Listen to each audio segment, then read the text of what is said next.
Hello and welcome to the Stubborn Book Podcast. This is episode 1. My name is Bernadette and I'll be presenting each episode. There'll be 8 in a series. We have divided our book, Stubborn, by Andy Bobcaygeon Junkin, into 8 podcasts so you can easily be able to listen to it on Spotify or whatever podcast platform you use. You'll be able to listen to it in bite-sized chunks and be able to pick up where you left off much more easily than if you had an audiobook app such as Audible. You'll be able to share it super easily as well with family and friends. And of course, best of all, it's completely free because it's just like any other podcast that you listen to. So we are going to start with the preface, which is a true story of a kid named Bobby, whose dream of farming with his family was completely turned around on him. So let's have a listen right now. Stubborn. How to turn stubborn from a bad word to a good thing for your family business by Andy Bobcaygeon Junkin. Narrated by himself. Dedication. It is the soft issues that become hard problems in a family business. 30 years ago, I would have told you that was BS. As a result, I went through a lot of BS working with my family because I was wrong. This book is dedicated to hard-working business owners who rarely get time to read a book because they are too darn busy working their butts off to keep their families and family businesses together. I wrote this book so that all that hard work is not all for nothing.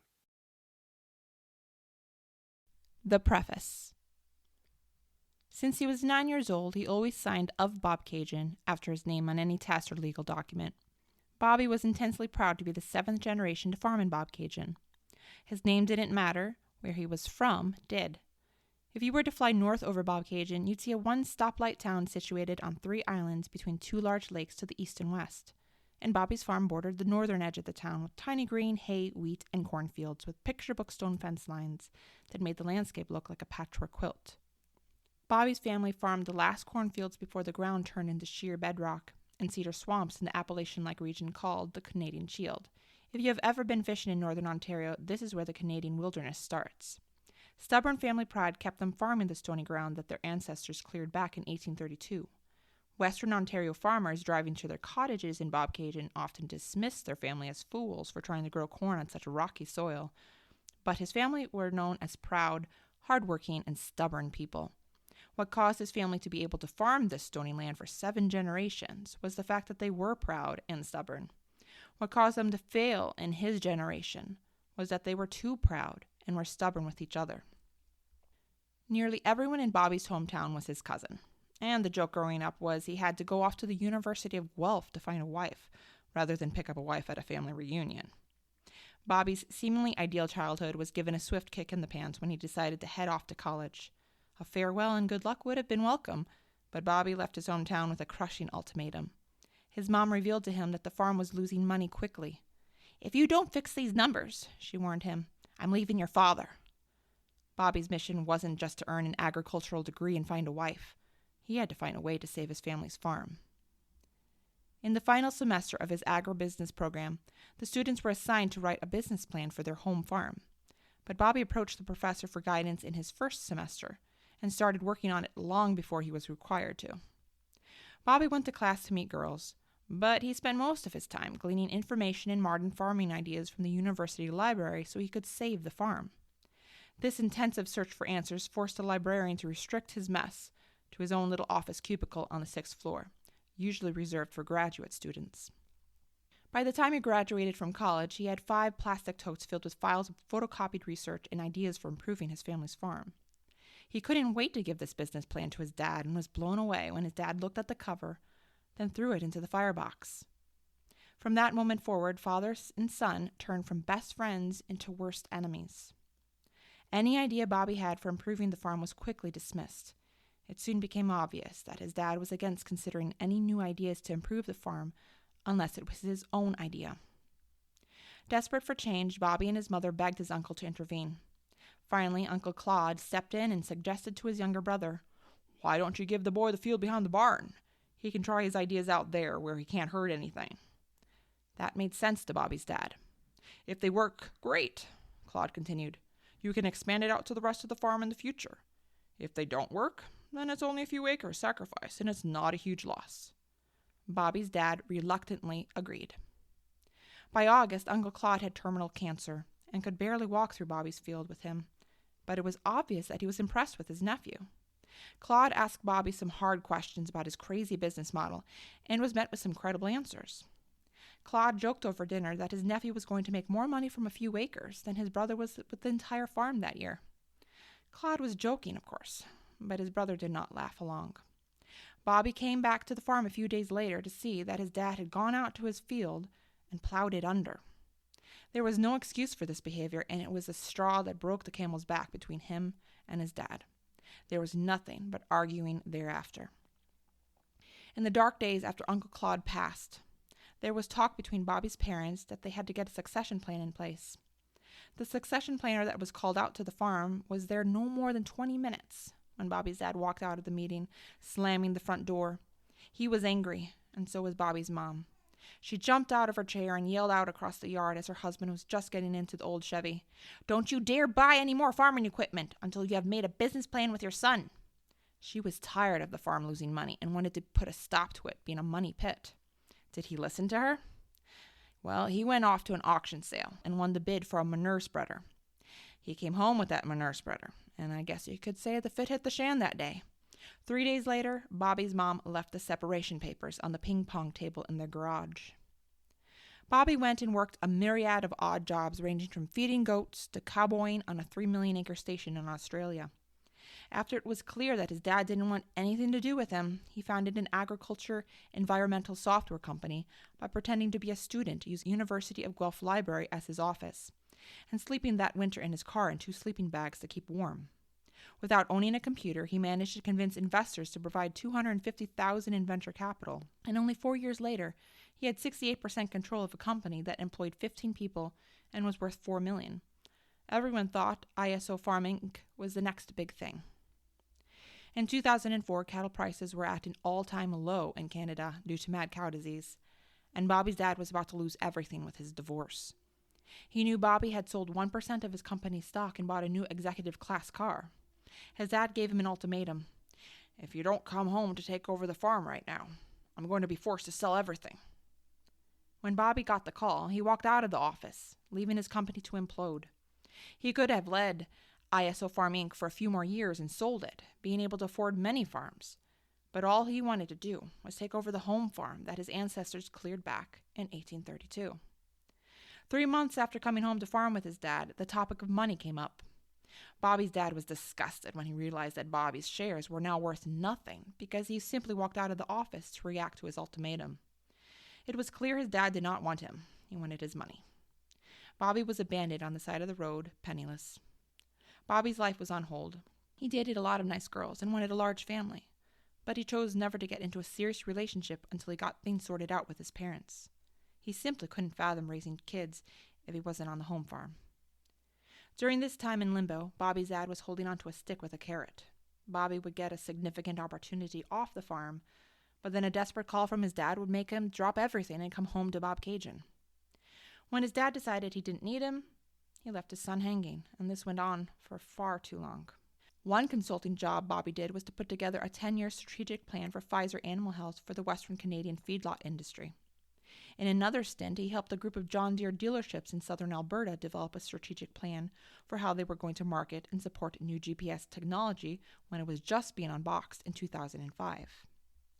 Yet his dad refused to listen to any of his ideas to improve farm profitability. Working for these companies gave him no purpose, though.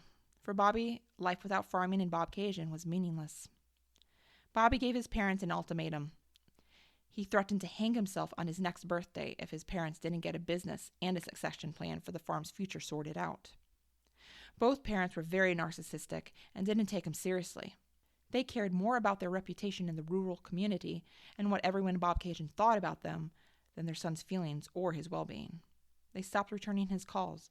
They were getting divorced, and they had emotionally divorced him as well in the process. Bobby grew up thinking that his ancestors, who worked tirelessly, had given him the right to farm.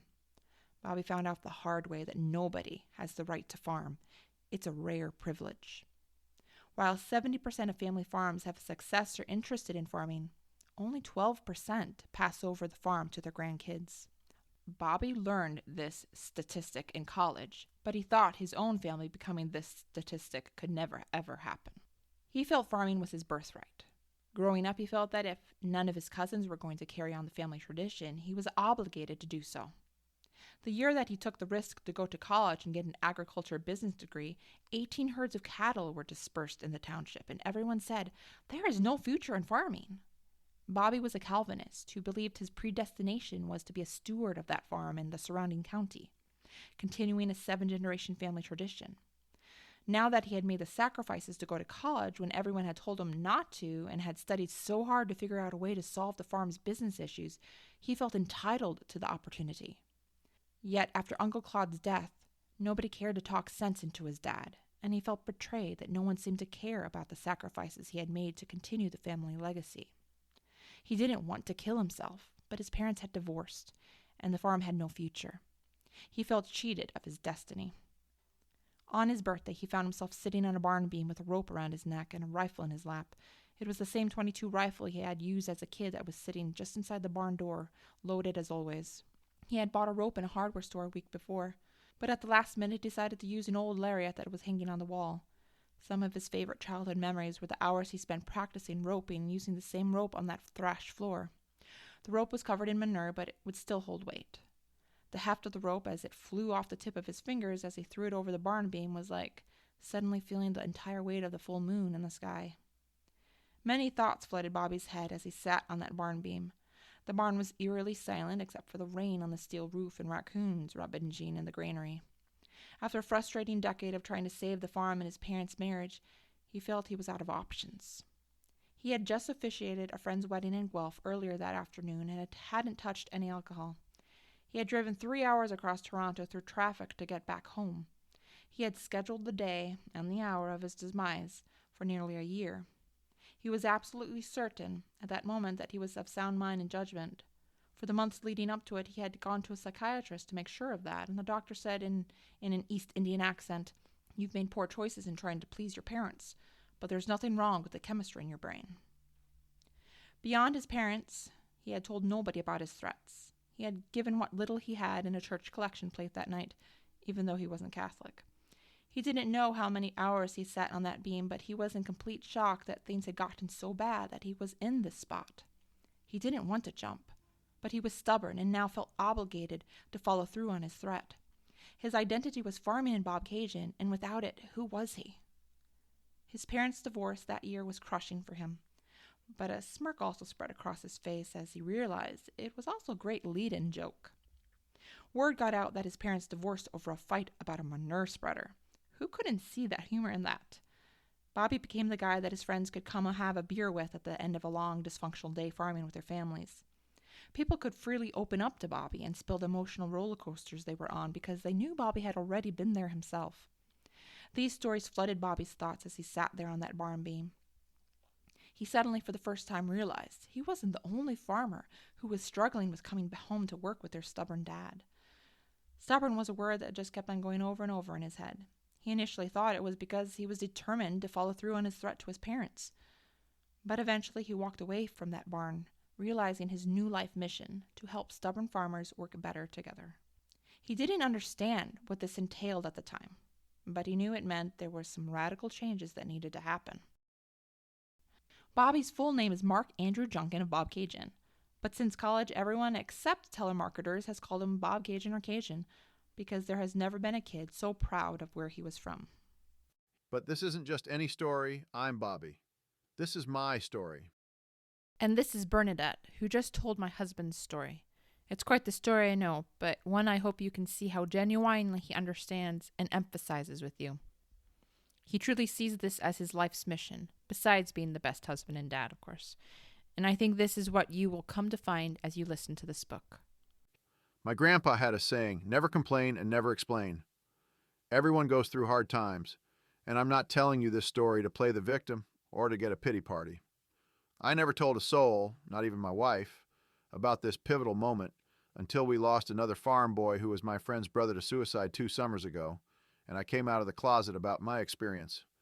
Farmers have a higher suicide rate than war veterans returning from Afghanistan, and this statistic has got to stop right now. Mental health is like picking ripe peaches, choosing your thoughts carefully. However, emotional health is how you handle the ones that turn out to be sour. A lot of times we blame farm suicides on mental health, but don't realize that many farmers are struggling with emotional health and don't know how to handle those sour peaches. I truly believe the real root problems that cause many of the emotional health issues in farming are not being addressed. I know what it is like to be frustrated working with family in a family business and the ripple effects it can have on every aspect of your life. Every person considering suicide has different reasons. However, many big farm problems ranging from bankruptcy to divorce to farm succession are often a side effect of a root issue. That root issue is the inability to, and frustration that comes from, not being able to make good decisions together with your family in a family business. This struggle doesn't just affect farmers. It is a problem that a lot of folks from all types of family businesses encounter. Maybe that is you or someone you love. I've never been back to Bobcaygeon since that fateful day, and likely won't until the day my boys spread my ashes. But I have officially taken Bobcaygeon as my middle name because I've become a different man since that day. I have dedicated my life to trying to figure out a different way to fix the root issues to this seemingly impossible problem of how to work with stubborn family members. I've dedicated the last 16 years to figuring out how to turn stubborn from a bad word into a good thing for family farms. I have a few simple, common sense, yet counterintuitive concepts to share with you that any family business can apply. What I'm about to tell you is the solution to stubbornness that I've discovered during the 16 years since I walked away from my family's barn in Bobcaygeon.